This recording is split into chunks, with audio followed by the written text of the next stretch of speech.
नमस्कार, आपके अपने चैनल परीक्षा ऑनलाइन क्लासेस में आप सबका स्वागत है। जैसे कि आप जानते हैं, हम लोगों ने छत्तीसगढ़ का जिला वाइज अध्ययन शुरू किया था। इसमें इसके कुछ पार्ट का लेक्चर हो चुका है, जिसमें हमने जसपुर का एक मैप के हिसाब से स्टेट हाईवे नंबर 12 में कौन कौन सी जो महत्वपूर्ण स्थल हैं जो हमारे एग्ज़ाम की दृष्टि से महत्वपूर्ण है उसको देखे थे।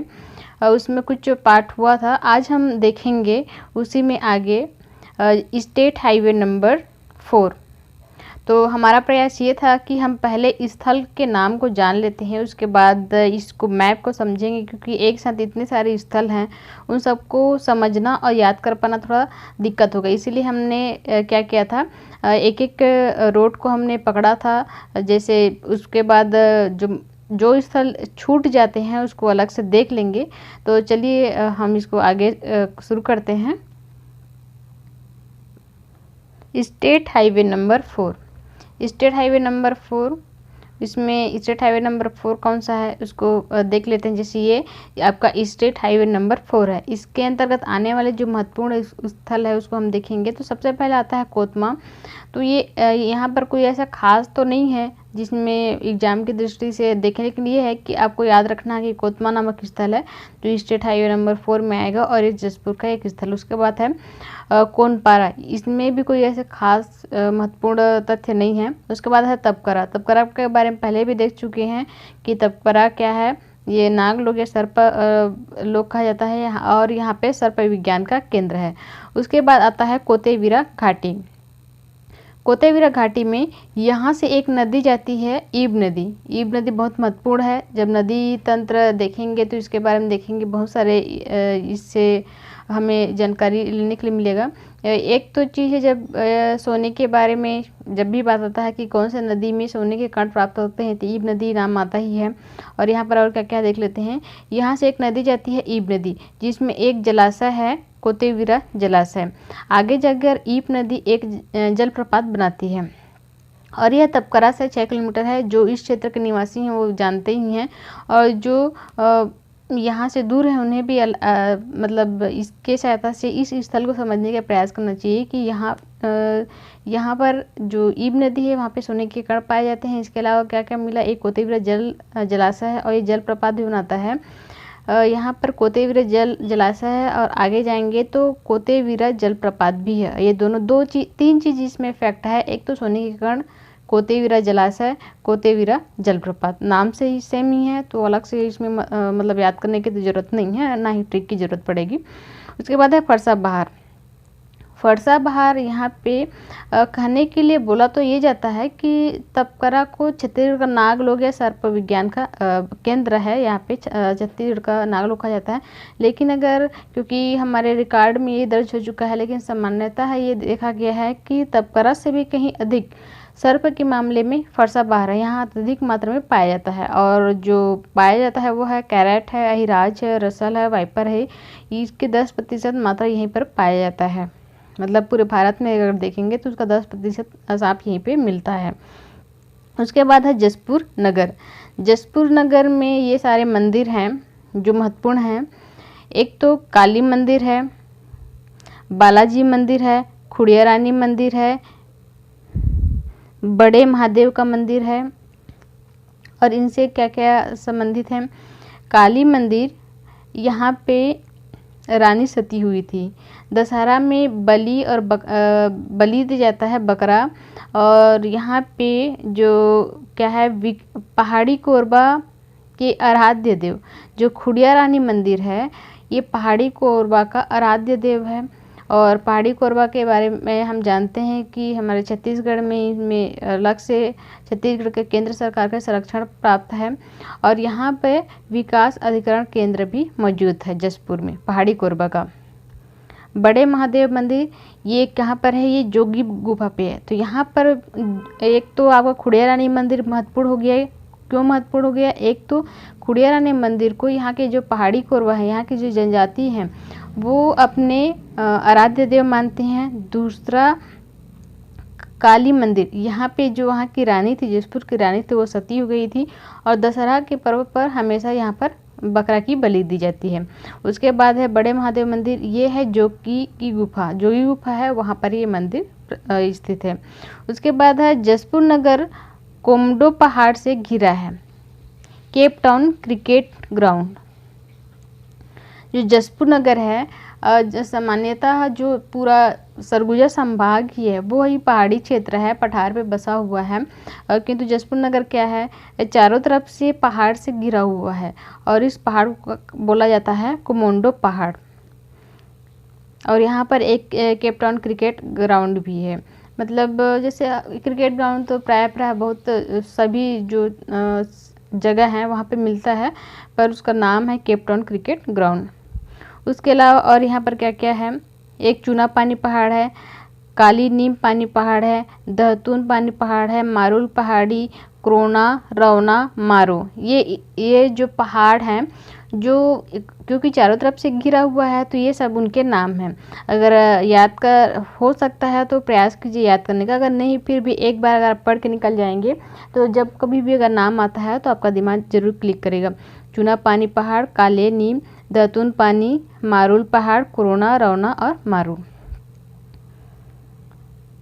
उसके बाद है बादलखोल अभ्यारण्य, इसके नीचे में बादलखोल अभ्यारण्य, यहाँ पर श्री नाला है, ये जहाँ पे एक स्थल है बादलखोल अभ्यारण्य। बादलखोल अभ्यारण्य की जो एक कोई स्थल है जहाँ पे कोई मोड़ है तो वहाँ से श्री नाला निकलता है। यहाँ पे पंचक्की, दमेरा, ये छोटे छोटे जलाशय हैं, या जलाशय नहीं जलप्रपात कह सकते हैं। बादलखोल अभ्यारण्य है छत्तीसगढ़ का सबसे छोटा अभ्यारण्य है और इसका जो क्षेत्रफल है लगभग 105 ऐसे कुछ वर्ग किलोमीटर है। तो यहाँ पे एक कोई स्थल है, कोई मोड़ है बादलखोल अभ्यारण्य में, हो सकता है जो एंट्री पॉइंट है, तो वहाँ पर एक श्री नाला नाम से स्थल है।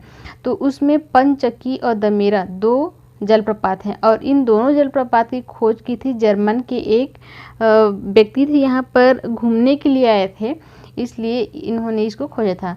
ज़्यादातर क्या होता है कि जो सरगुजा संभाग है आदिवासी क्षेत्र बहुल है और यहाँ पर उरांव जनजातियों का बहुत अधिक बहुल है और ये क्रिश्चियन जो धर्म है उसको मानते हैं और कहीं न कहीं मिशनरी संस्था से इनका संबंध है। तो बाहरी प्रदेश के जो यात्री हैं या कहें कि पर्यटक हैं वो घूमने के लिए आते हैं इस क्षेत्र में, क्योंकि प्राकृतिक दृष्टि से भी बहुत मनोरम है। तो जब एक बार घूमने के लिए आए थे, एक जर्मन थे, उन लोगों ने इस स्थल को देखा और उन्होंने सबसे पहले इसको उजागर किया। ये हो गया आपका जसपुर।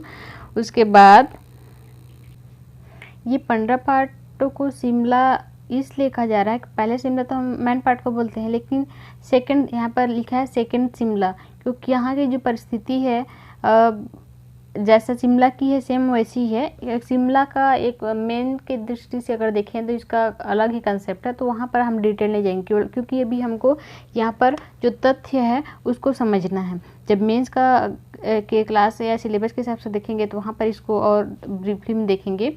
तो सेकंड शिमला कहा जाता है। यहाँ पर जो पंडा पार्ट है उसमें, और क्योंकि जो पार्ट है उसका क्षेत्र बहुत बड़ा होता है, तो यहाँ पर जो इस पार्ट के ऊपर में जो छोटे छोटे और पहाड़ हैं उनको अलग अलग नाम से जाना जाता है। एक है डंप पार्ट, पांडु पार्ट और तेन्यू पार्ट। इसी डंप पार्ट में डंपिया नाम का एक चोटी है, उसी के बाद उसमें श्रृंगराज पहाड़ी भी है और इसी में पंडा पार्ट में ही है चुंडा पार्ट है और तेल पार्ट है। ये सारे जो पार्ट हैं ये पंडा पार्ट में ही उपस्थित हैं, क्योंकि जैसे एक नक्शा हम देखेंगे तो ये पार्ट हो गया, पार्ट के ऊपर में छोटे छोटे और ऊंचे स्थल हैं तो उनको अलग अलग नाम दे दिया गया है, तो उसी को ये सब पार्ट नाम दे दिया गया है। डंप पार्ट, पांडु पार्ट, तेनू पार्ट, चुंडा पार्ट और तेल पार्ट।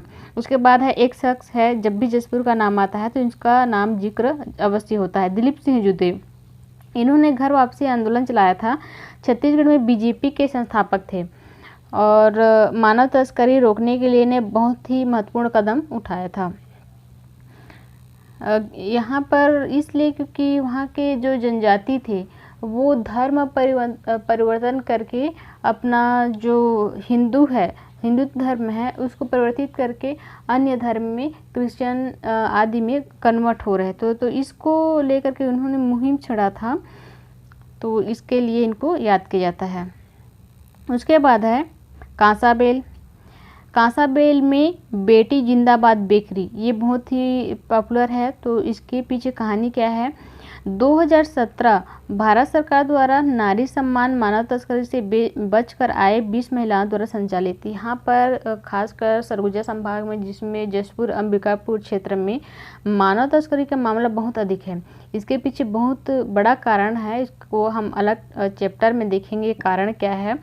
तो जब इसमें क्या हुआ था, मानव तस्करी के दौरान यहाँ की 20 महिलाओं को सरकार के द्वारा बचाव करके लाया गया। उन्हीं महिलाओं ने इसको शुरू किया, तो इसका नाम दे दिया गया बेटी जिंदाबाद बेकरी। उसके बाद है बंदरचुआ, यहाँ पर शिवलिंग है। उसके बाद आता है कुनकुरी, काफ़ी प्रसिद्ध स्थल है, और यहाँ पर सेंट थॉमस कैथोलिक चर्च है, एशिया का दूसरा नंबर का बड़ा चर्च है।